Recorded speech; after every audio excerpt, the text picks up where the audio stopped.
Olá, muito bom dia a você que nos acompanha aqui pelo Notícias Agrícolas. Está começando mais um boletim olhando para o que está acontecendo no mercado do boi. E eu posso dizer que são boas notícias. Lembra na semana passada, quando a gente mostrou aqui para vocês o início de uma evolução dos preços no mercado futuro, lá na B3? Pois é, essa tendência de alta continua por lá e os mercados estão evoluindo, os contratos estão subindo ainda lá na B3. E a outra boa notícia é que o mercado físico ainda não reagiu, mas pelo menos parou de cair. Aquela pressão intensa que a gente via acontecer nos últimos dias acabou não se concretizando mais e a gente tem aí uma possibilidade de esperar por melhoras do preço. Mas vamos ver até que ponto isso é viável, até que ponto isso pode acontecer e se de fato isso está aí nas análises dos nossos convidados. E quem está comigo hoje é o meu amigo Douglas Coelho, lá da Radar Investimentos. Seja bem-vindo, viu, Douglas? Obrigado por estar aqui com a gente, ajudar a gente a entender um pouquinho mais desse mercado, que tem alguns sinais positivos aí, Douglas. Será que o pior já passou? Será que dá para bater esse martelo? Quantas vezes a gente já não perguntou isso aqui, né, Douglas? Muito boa tarde, Alexandre. Muito boa tarde a todos os amigos de Notícias Agrícolas. É um prazer falar com vocês. Pois é, a gente viu uma reação mais forte no mercado futuro nos últimos dias, né? E pautada em alguns pontos que a gente vale destacar aqui, né? Primeiro foi uma reação tímida, mas ainda assim uma reação do atacado nessa virada do mês, né? E também o fato de que desde o dia 23, 24 de agosto aí, as indústrias não têm conseguido evoluir com relevância suas escalas de abate. A indústria tenta fazer uma pressão forte, a gente vê que desde o dia 20, dia 22, eles abaixaram a régua dos 205, 210, né? E a partir disso, o volume negociado de animais no físico ficou bem limitado. Na semana passada, na semana anterior, foi negociado poucos lotes e essa semana, tipicamente, é uma semana mais vazia. Muita gente teve feriado nos Estados Unidos, Dia do Trabalho, 7 de setembro, quinta-feira, agora é um feriado nacional e sexta-feira é um dia praticamente morto também. Isso acaba minando um pouco essa questão de conforto das escalas de abate, né? Com menos dias de compra, essas escalas de abate vão ficando mais curtas aí, vai ficando menos confortável quando a gente olha adiante.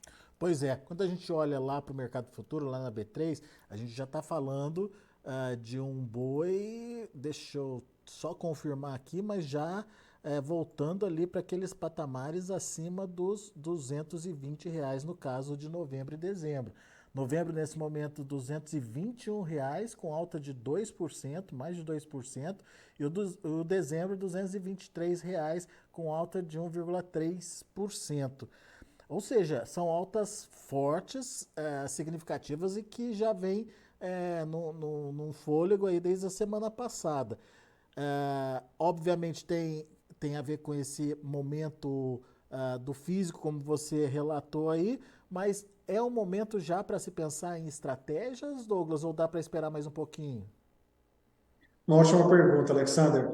2023 foi um ano duro, difícil, né? A gente teve, depois do Carnaval, um susto, né, com aquela notícia da vaca louca típica, e depois, aí, em julho e em junho, uma pressão muito forte de preço, no qual foi uma escadinha de baixo, quando a gente olha para o mercado futuro ou para o Exalc, né? Indicador físico à vista.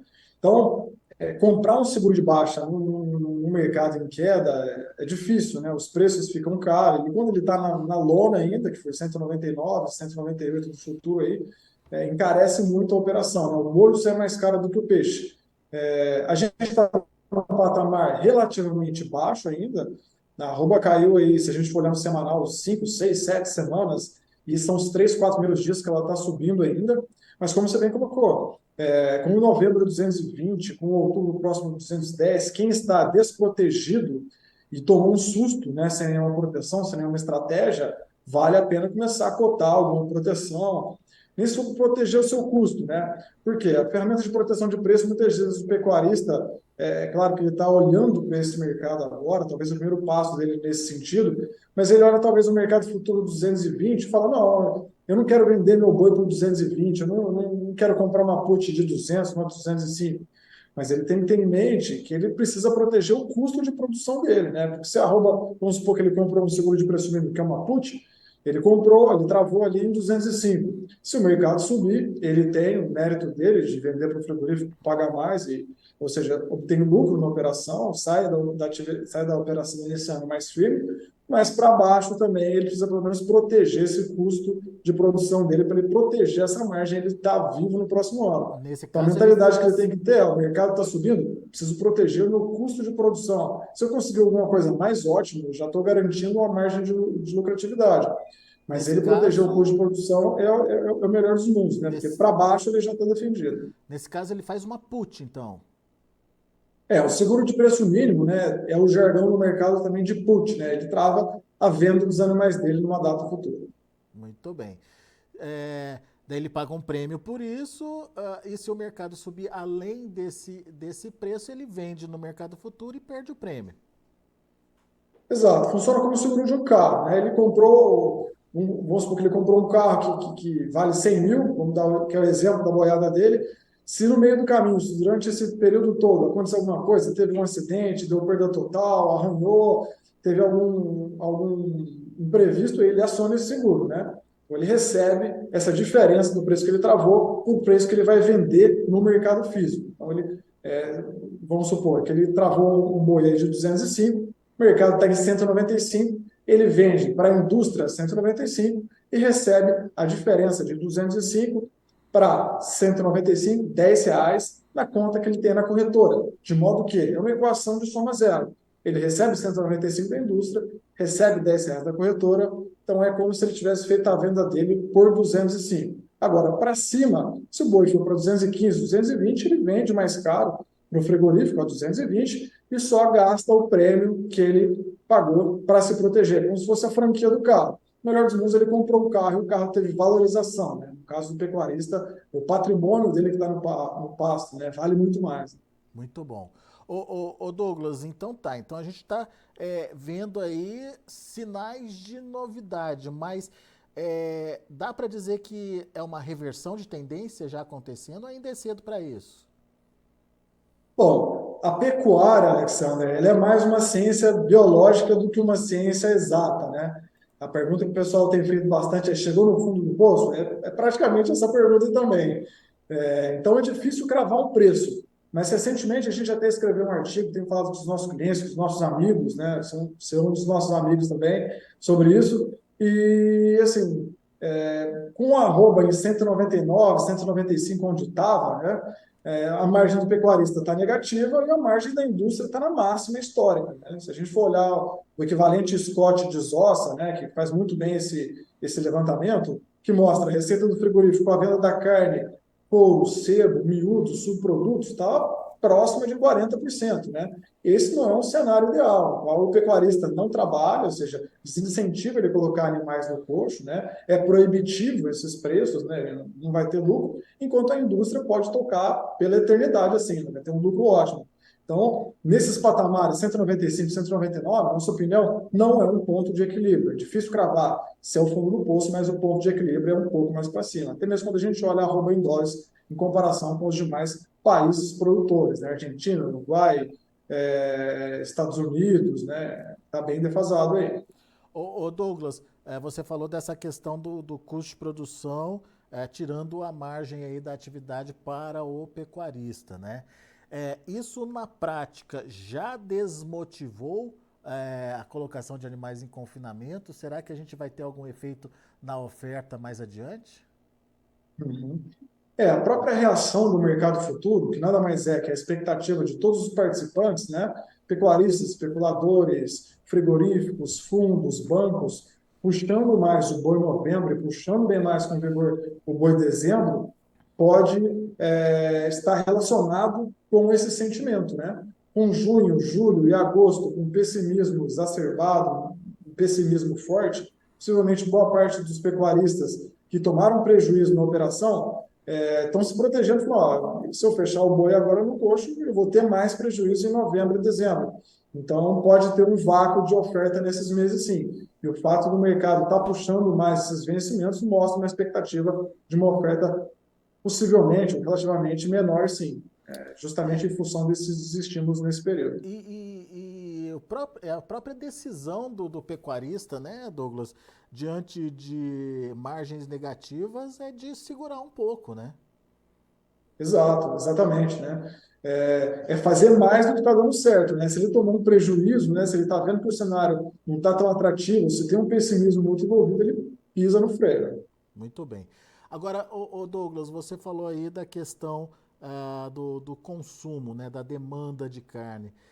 A carne bovina, ela tá mais competitiva? Sim, sim, ela está mais competitiva e a gente viu nas semanas anteriores, né, que as quedas de preço do atacado e algumas promoções do varejo estimularam o consumo. Então a roda girou. O atacado teve agora 10, 15, 20 centavos de alta nessa viradinha do mês, né, até a gente comentou inicialmente, mas quando a gente olha semanalmente, foi uma queda consistente. Então, a preços menores, né, a gente tem visto promoção aí de contras, de picanha, de fraldinha, de peças de dianteiro, isso tem chamado, sim, o consumo. Né? Então, quando a gente compara com as proteínas alternativas, a carne bovina vive, sim, um bom momento em relação à sua concorrência. E essas quedas de preço recentemente trouxeram, sim, uma atratividade. Então, os estoques estão girando bem nesses níveis de preço. A ponto de reduzir estoques, porque até onde a gente acompanha, os estoques estavam muito altos e os frigoríficos com dificuldade de escoar esses estoques, né? Sim, há algumas semanas a gente viu, sim, que, principalmente ali depois do Dia dos Pais, o estoque acabou dando uma alta, né? Acabou subindo um pouco, né? Só que recentemente, com essas promoções, ele tem ficado um pouco mais comportado. Um ponto que a gente está alerta aqui é nesse feriado de 7 de setembro, né? A gente tem um feriado no qual os preços no atacado e no varejo tiveram determinadas baixas, estão mais comportados. A gente tem um feriado aí na quinta-feira, boa parte da população consegue emendar a sexta-feira, isso estimula, né, as comemorações, e pelo jeito vai ser um feriado quente também, né, que estimula aquele churrasquinho, que estimula também o consumo. Vamos ver se esse ponto vai continuar dando alguma boa vazão para a carne bovina. Porque o momento é bom, a gente olha para a proteína alternativa em relação às quedas de preço do atacado. Outro ponto também que pode favorecer, né, não só a queda de preço no atacado, mas quando a gente olha para o IPCA, né, o índice de preço ao consumidor, que é o índice que mede a inflação no Brasil, também tem ficado um pouco mais comportado. Então, se houver alguma renda disponível da população um pouquinho melhor, pode ser colocado no lazer, né? Encontro com a família, isso também pode não se estender para o final do ano, né? Grandes bancos e até mesmo o Boletim Focus também tem mostrado uma revisão positiva do PIB, né? Que nada mais é que a geração de riquezas dentro do país. Muito bem. Douglas Coelho, que bom que você trouxe boas notícias para a gente hoje. Tomara que de fato seja aí o início de uma, é, se não uma reviravolta, pelo menos uma estabilização, uma melhora dos preços aí para o pecuarista, que como a gente comentou aqui, está no vermelho nesse momento, pelo menos para ele sair do vermelho nesse primeiro momento. E que seja um bom momento para nós consumidores também, né, Douglas? Exato, exatamente, né? Seja consumidor, pecuarista ou frigorífico, está todo mundo no mesmo barco, né? Como a gente comentou, né? O consumidor quer que o preço seja mais atrativo para ele continuar indo para a gôndola, né? O pecuarista também precisa do frigorífico, o frigorífico também precisa do pecuarista. Então, precisa achar um ponto de equilíbrio. Esse é o norte que a gente está olhando e acho que o próprio mercado futuro está tentando encontrar esse ponto nesse momento também. Muito bom. Meu amigo, obrigado mais uma vez aí pela sua participação, pela disponibilidade de estar aqui com a gente, ajudando a gente a entender um pouquinho do mercado. Volte sempre, Douglas. Eu que agradeço pela oportunidade, meu amigo Alexander. Contem com todo o time da Radar Investimentos também. Um abraço. Abraço para você, até a próxima. Até mais. Tá aí recados importantes do Douglas, principalmente vendo essa movimentação positiva no mercado futuro lá na B3. Será que não está na hora de começar a pensar em estratégias de proteção? Ele citou a put aí como uma ferramenta que possa te ajudar aí a garantir preços melhores lá na frente. Obviamente que a conta precisa ser feita, é preciso saber nesse momento qual o custo dessa operação, mas enfim, quando a gente vê o que está registrando novembro e dezembro, por exemplo, a gente está falando já de R$ 20 a mais do que está se pagando aí o mercado físico. Vamos ver como é que estão os negócios lá na B3 nesse momento. De olho na tela, você acompanha comigo, então, quais são os números negociados. Olha aí, setembro, R$ 204,95, uma alta de 1,04%. O outubro, R$ 209,25, alta de 1,18%. Olha o novembro, subindo 2,06% a R$ 220,95. E o novembro já na casa dos R$ 224,20, uma alta de 1,47%. Indicador CPEA, estabilizado ali nos R$ 199,20, uma quedinha no fechamento de ontem de 0,23%. Muito bem, a gente falou do mercado do boi, fico aqui à disposição para trazer mais informações para vocês ao longo do dia e, obviamente, vocês também interagindo com a gente através dos nossos chats, das nossas interações aqui no Notícias Agrícolas. Daqui a pouco tem João Batista Olive, na sequência tem mais boletins de Notícias Agrícolas de acompanhamentos do mercado. Continue com a gente.